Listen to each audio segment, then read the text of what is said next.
અમરેલીથી મહત્વના સમાચાર। જાફરાબાદના બાબરકોટ પાસે ખાનગી કારખાનામાં આગની ઘટના બની છે। કચરાનું રિસાયકલિંગ કરતા કારખાનામાં વિકરાળ આગ લાગી। કુલ 7 જેટલા ફાયર ફાઇટરો દ્વારા સતત પાણીનો મારો કરવામાં આવી રહ્યો છે। પાણીનો મારો ચાલુ છે। આગ બુઝાવવાના પ્રયત્ન થઈ રહ્યા છે। આગના કારણે કારખાનામાં મોટું નુકસાન થવાની શક્યતા છે। ફોનલાઈન પર સંવાદદાતા કેતન બગડા જોડાઈ ચૂક્યા છે। કેતન, શું કારણ સામે આવ્યું છે? કઈ રીતે આગ લાગી અને ફાયર વિભાગની કેવી કામગીરી?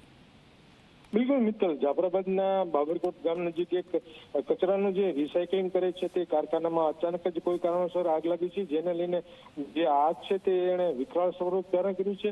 મામલતદાર સહિતનો અને પોલીસ સહિતનો સ્ટાફ ઘટના સ્થળે પહોંચી ગયો છે। તો રાજુલા, જાફરાબાદ નગરપાલિકા તેમજ પીપાઓ પોર્ટ, સિન્ટેક્સ કંપની અને અલ્ટ્રાટેક સિમેન્ટની કંપની જે ફાયર ફાઇટરો છે તે ઘટના સ્થળે પહોંચી ગયા છે અને આગ બુઝાવવાનો પ્રયત્ન કરી રહ્યા છે।